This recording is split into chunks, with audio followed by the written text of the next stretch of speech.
하대기념교회 창립 22주년을 예수님의 이름으로 정말 축하드리고, 하나님의 뜻에 따라 부르심을 받아 달려온 여러분의 그 귀한 걸음을 진심으로 감사를 드립니다. 제가 12년 전에 청주 남지방에서 교회를 개척했잖아요.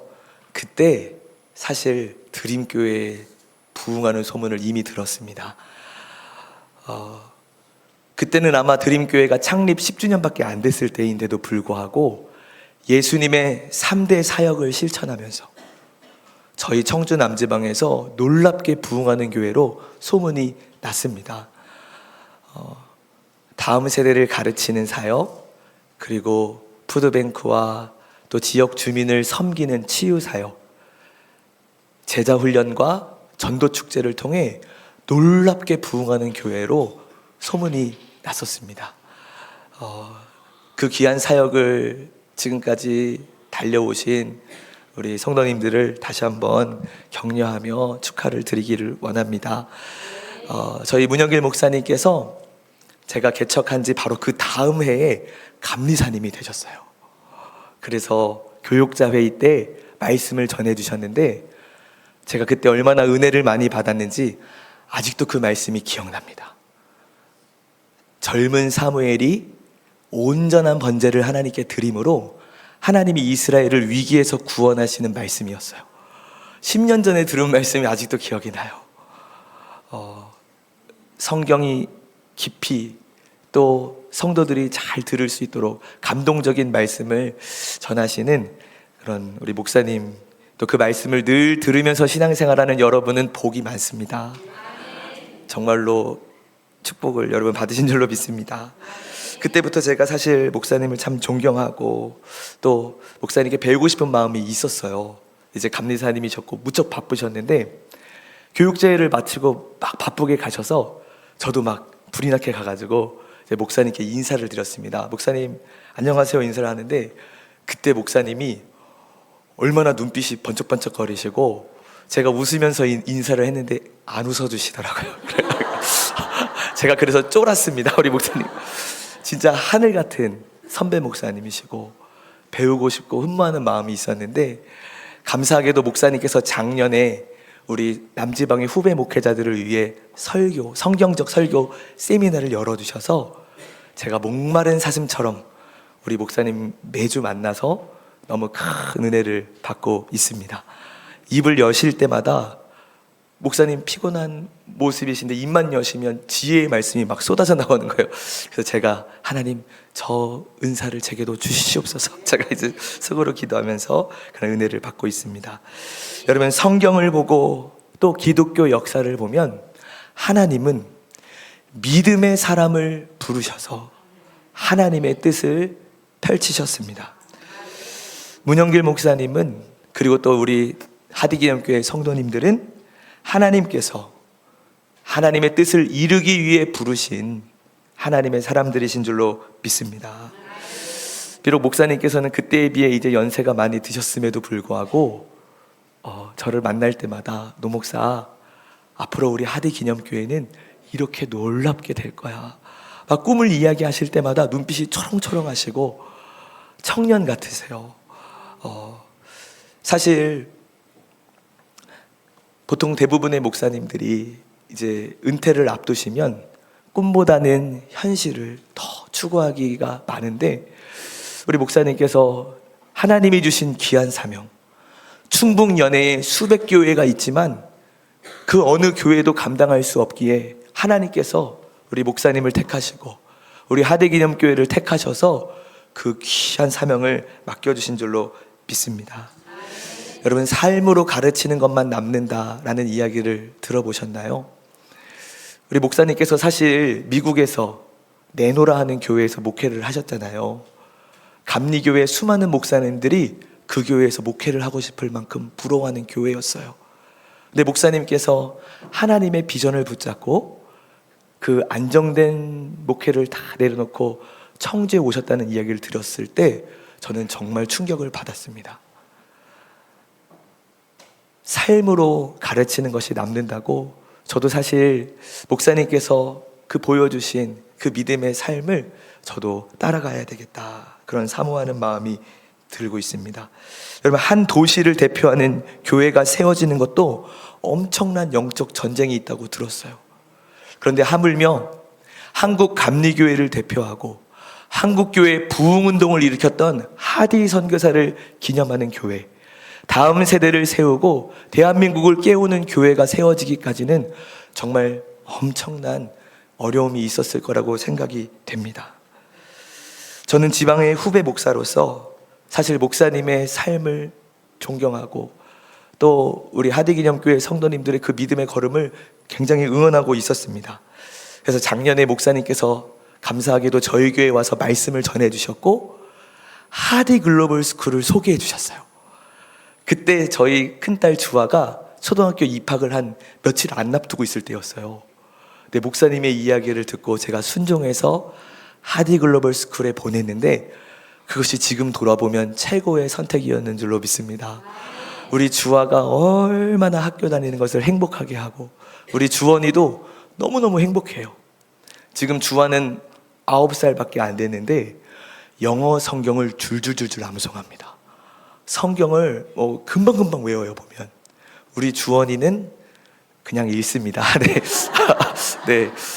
하지만 네, 이게 또 잘 외워지지 않는 머리는 또 하나님께서 더 좋은 방향이 있겠죠.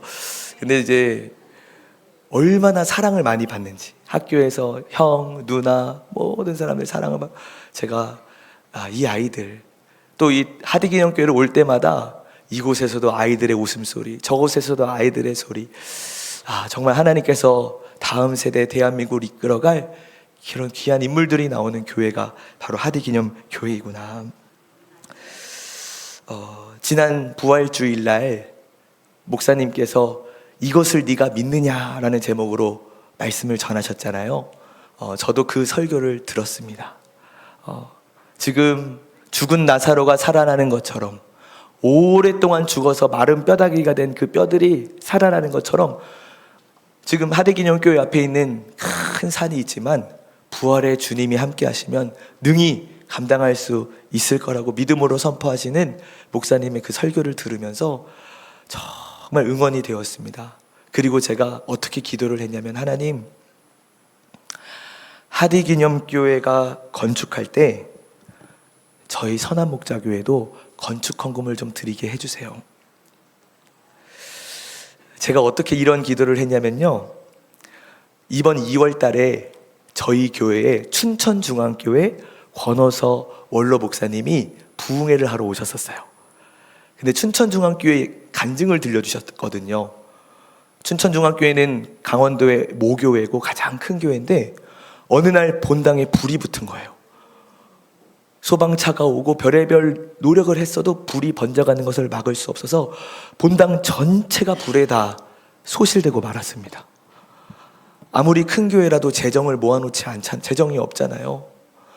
목사님과 성도님들이 너무 시리에 빠져 있는데 하루는 같은 지방의 한 후배 목사님이 장로님과 함께 헌금을 가지고 온 거예요. 목사님, 저희 교회가 건축하려고 모은 헌금 1,000만 원인데 우리 춘천중앙교회가 세워지는데 이 헌금을 드리고 싶습니다. 권호서 감독님이, 목사님이 못 받는다고. 그렇게 어려운 교회에서 그 귀한 헌금을 어떻게 우리가 받느냐고. 아니에요, 목사님, 저희 교회가 다 마음을 모아서 헌금을 하기로 했습니다. 그래서 이제 권호서 목사님이 눈물로 그 헌금을 받고 축복 기도를 해 주신 거예요. 그리고는 그 헌금이 용기가 되어서 춘천중앙교회가 그 어려움을 이기고 건축을 잘 했었다라는 간증을 저희 교회에서 하셨거든요. 그래서 나중에 춘천중앙교회가 안정이 됐을 때 그 교회에 10배로 복수를 했답니다. 네, 그래서 제가 마음속으로 그런 기도를 했던 거예요. 하나님, 진짜 우리 청주를 대표하고 대한민국을 이끌어갈 정말 이 하디기념교회가 건축되는 일에 저희 선한목자교회도 헌금하게 해주세요. 물론 저희 장로님과 성도님들은 몰랐습니다. 이 기도를 저가 그냥 혼자 기도한 거니까 여러분 양해를 부탁을 드립니다. 그런데 하나님께서 저의 작은 기도를 들으셨을까요? 바로 다음 날 우리 문영길 목사님께서 저를 부르시더니, 노 목사, 이 하대기념교회를 세우는 이 비전에 우리 노 목사와 선한목자교회가 함께 해주면 어떨까? 너무 소름이 돋고, 제가 평상시에 존경했던 목사님께 그런 얘기를 들은 게 정말 영광이었고 감사했어요. 하지만 이 귀한 사역을 감당할 만한 능력도 지혜도 저는 부족해서 너무너무 주저가 되는 거예요. 또 한편으로는 지금 이 자리에 함께하고 계신 우리 귀한 선한목자교회 성도님들,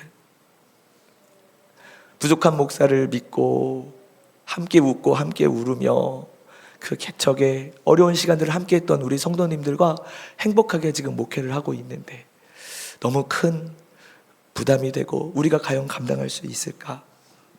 그래서 하나님의 부르심이 정말 하나님의 뜻인지가 제게는 너무나 중요했어요. 그래서 하나님께 기도했어요. 하나님, 도무지 제 힘으로는 할 수 없고 저는 감당할 능력이 안 되는데 주님이 인도하시는 것인지 아닌지를 알려주세요.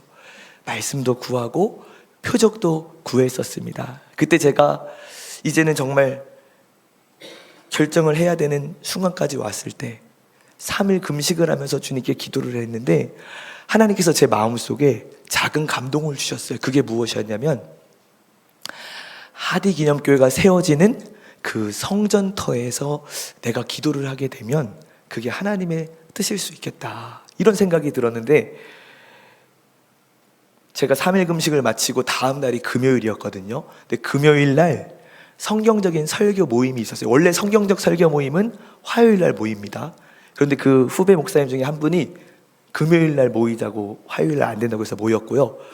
그리고 이제 마치고 나면 점심을 하디글로벌 스쿨에서 제가 얻어먹는데, 이 자리를 빌어 다시 감사를 드립니다. 그동안 제가 2년 가까이 밥을 너무 맛있게 얻어먹었습니다.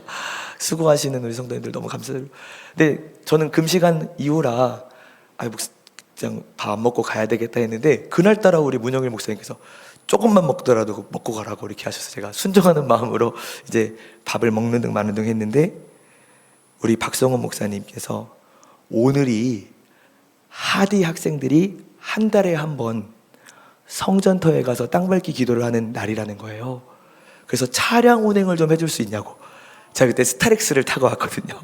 그래가지고 하디 학생들을 데리고 그 중에는 저희 애들도 포함되었습니다. 성전터에 가서 기도를 하는데 제 마음속에 주님이 주시는 은혜가 있는 거예요. 여러분, 그날 이후로 제가 여러분 몰래, 우리 목사님께도 허락을 안 받고 제 땅도 아닌데 성전터를 오르기 시작했습니다.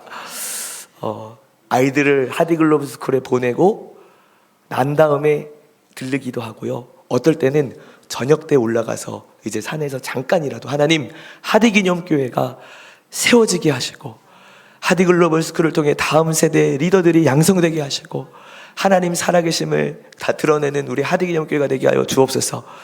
저는 응원하는 마음으로, 제가 하디기념교회 성도는 아니지만 응원하는 마음으로 이제 매일 기도를 하는데, 어느 날 기도하러 성전터에 올라가는데 그날따라 뱀 2마리가 제 눈앞에서 샥 지나가는 거예요. 그래가지고 요것 봐라, 웬 뱀이 이렇게 있지 해서 올라가서 기도를 마치고 내려오는데 이번에는 더 큰 뱀이 1마리가 있는 거예요.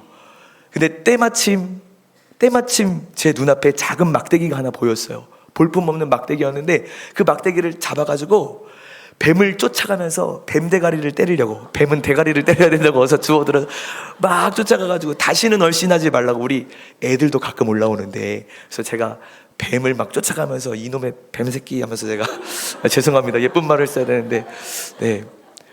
근데 그날 이후로 그 볼품 없는 작은 막대기는 저의 친구가 되었습니다.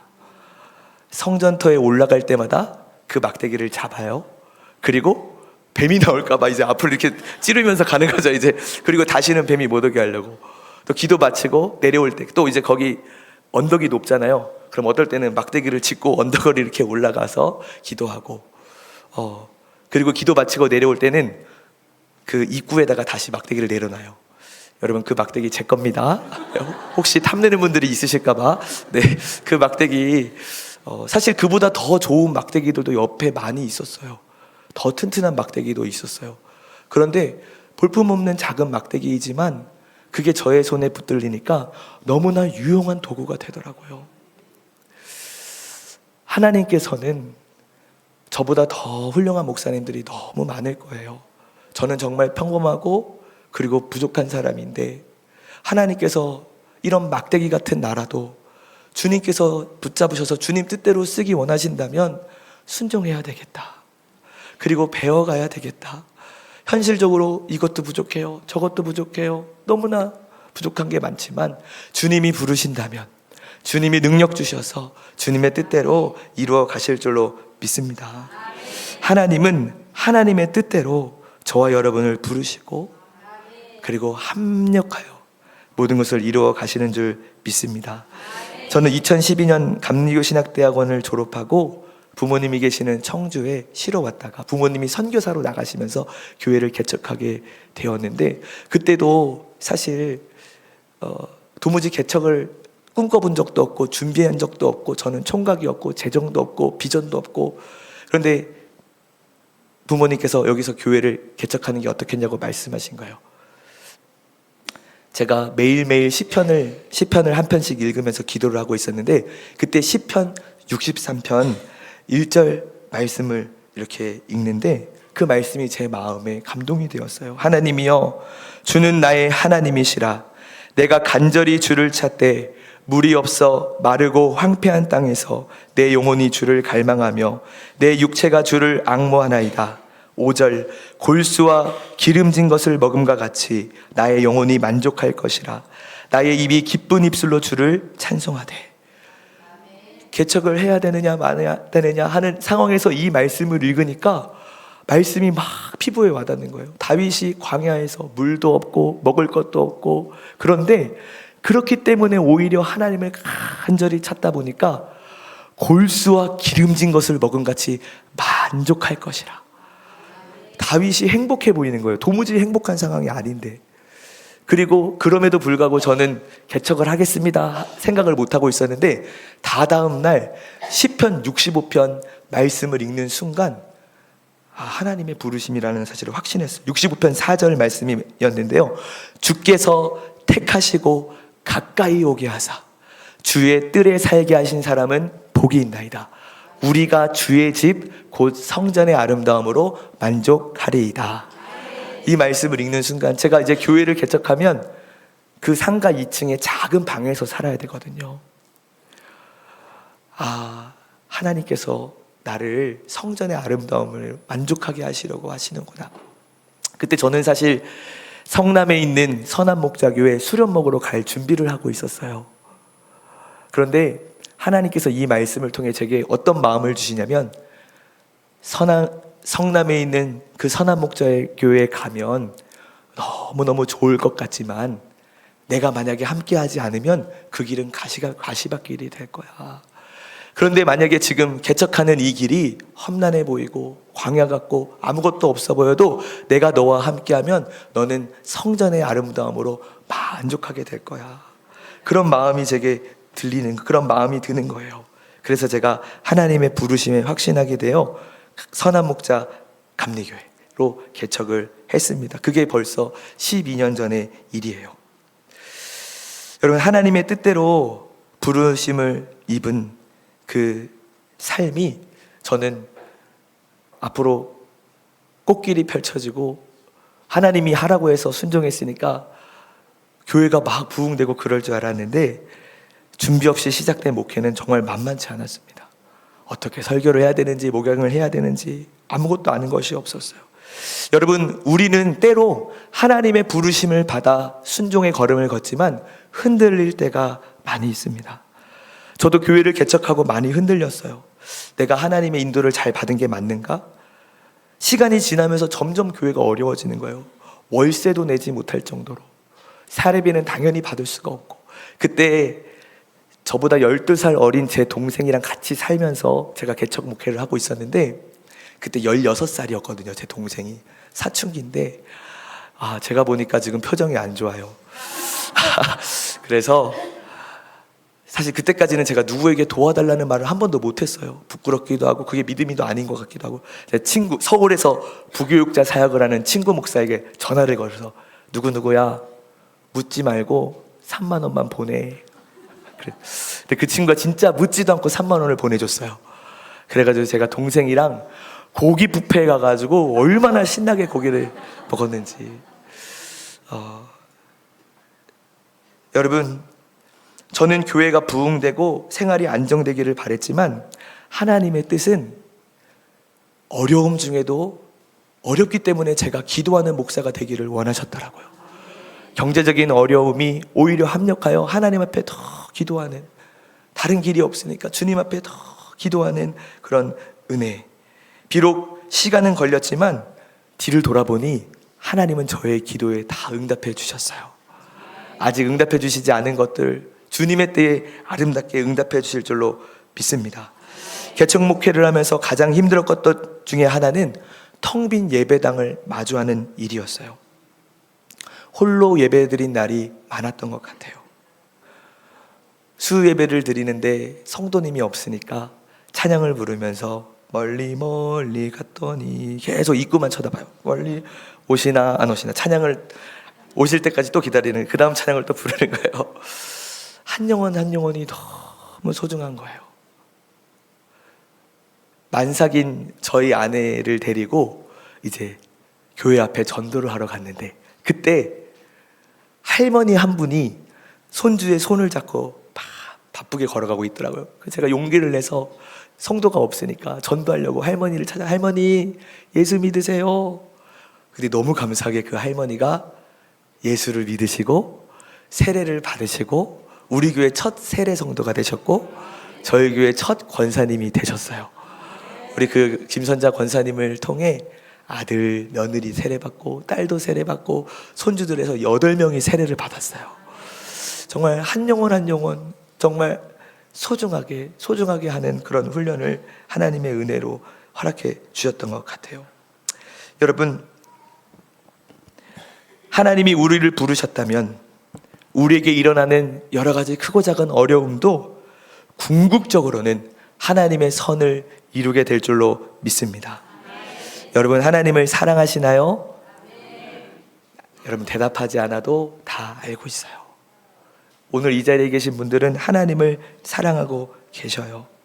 물론 때로는 우리가 하나님을 사랑한다고 말하기에 부끄러울 때도 참 많습니다. 목사인 저도 그럴 때가 있어요. 사단이 참소해요. 네가 무슨 하나님을 사랑해? 맞아요. 때로는 너무 부끄러운 모습 때문에 하나님 앞에 죄송스러울 때도 있어요. 그런데 분명한 것은 오늘 이 예배 자리에 나온 저와 여러분은 부족하고 연약하지만 연약한 모습 그대로 하나님을 사랑하고 있는 거예요. 그래서 오늘 이 예배 자리에 나오신 줄로 믿습니다. 여러분, 우리가 하나님을 사랑하고 있다면 그것이 바로 하나님이 나를 부르셨다는 증거인 줄로 믿습니다. 여러분, 우리가 부르심을 받지 않았다면 죄 많은 우리가 결코 하나님을 사랑하지 못했을 거예요. 오늘 우리가 함께 읽은 로마서 8장 28절에 보니까 하나님을 사랑하는 자, 곧 그의 뜻대로 부르심을 입은 자들에게는 모든 것이 합력하여 선을 이루느니라. 여러분, 이 말씀이 우리에게 얼마나 안심이 되는지 모릅니다. 우리의 생애가 일평생 하나님의 선하심 안에 있다는 거예요. 때로는 실패한 것 같고 때로는 죽을 것처럼 고통스러울 때도 있지만 하나님이 우리의 손을 잡고 계시고 우리의 인생을 모든 것을 합력하여 선을 이루어가고 계신 줄로 믿습니다. 2023년 하나님의 은혜로 저희 교회가 이제 2021년도가 지나가면서 만으로 10년이 되는 해부터 주님께서 부흥을 주시는데 2023년도에는 늘 비어있던 예배당이 성도들로 이제 한 분 한 분 막 채워지고 부흥에 대한 열망으로 충만해지는 그런 은혜를 주셨어요. 그래서 우리 성도님들과 함께 2023년 봄 이제 전도축제를 이제 준비하는데 그때 하나님께서 저희 가정의 선물로 5째 아들 영광이를 주셨어요.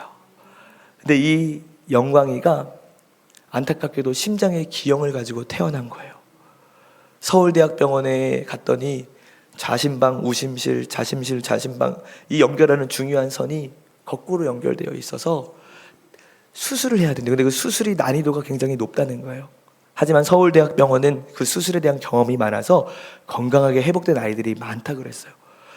하나님께서 고쳐주실 걸 믿고 이제 수술을 기다리는데 생각보다 수술 시간은 길어지고 의사 선생님의 표정은 좋지 않았어요. 그럼에도 불구하고 전도 축제를 하고 있었기 때문에 열심히 전도를 했어요. 왜냐? 하나님이 고쳐주신다. 하나님께서 치료해 주신다. 이것을 믿고 이제 합력해 선을 이루실 걸 믿고 전도를 열심히 했는데 자주 찾아가지를 못했었거든요. 근데 어느 날 병원에서 전화가 온 거예요. 아무래도 아이가 어렵겠다고.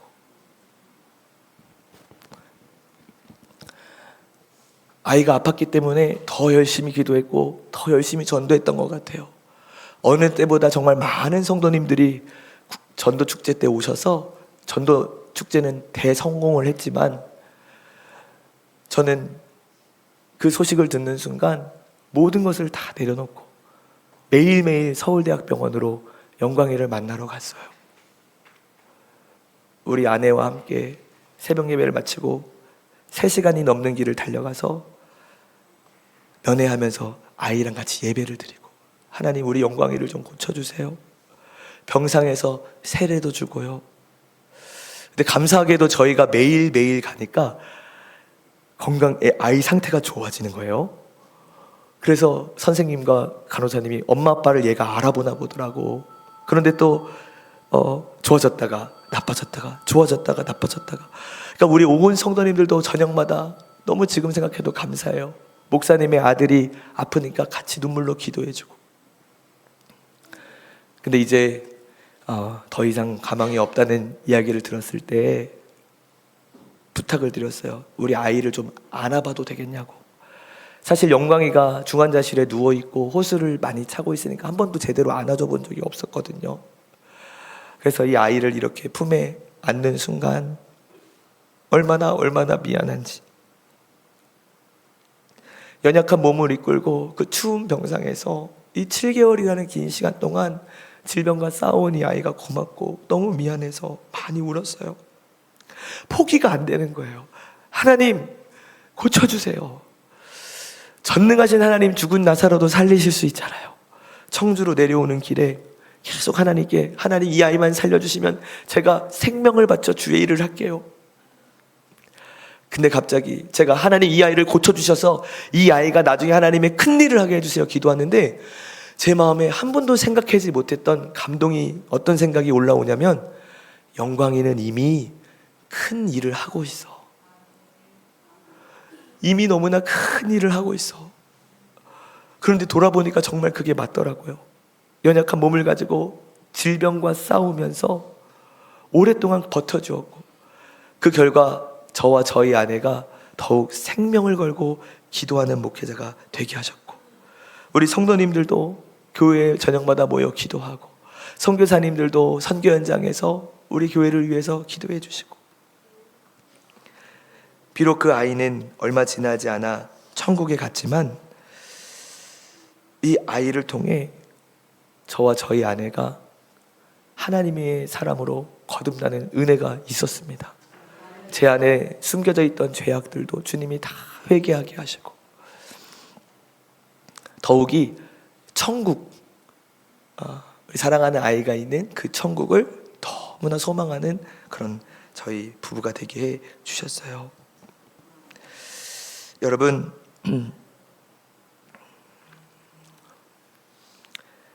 고난당한 것이 내게 유익이라 이로 말미암아 내가 주의 율례를 배우게 되었나이다. 여러분 때로 우리가 이해할 수 없는 고난과 어려움 중에서도 하나님은 하나님의 일을 하고 계십니다. 하나님의 일이 무엇일까요? 모든 것을 합력하여 선을 이루게 하시는 것. 여러분 우리가 해야 하는 일은 그렇다면 무엇일까요? 하나님의 뜻을 포기하지 않고 하나님의 사랑을 믿고 감사하며 하나님을 바라보는 것이 우리가 해야 할 일인 줄로 믿습니다. 모든 것을 합력하여 선을 이루신 하나님을 우리가 믿을 때 우리는 엄마 품의 아이처럼 평안할 수 있어요. 오늘 우리 하대기념교회 우리 성도님들과 우리 선화목자교회 성도님들, 하나님의 뜻을 따라 부르심마다 달려가는 우리의 발걸음, 하나님께서 합력하여 선을 이루실 줄로 믿습니다.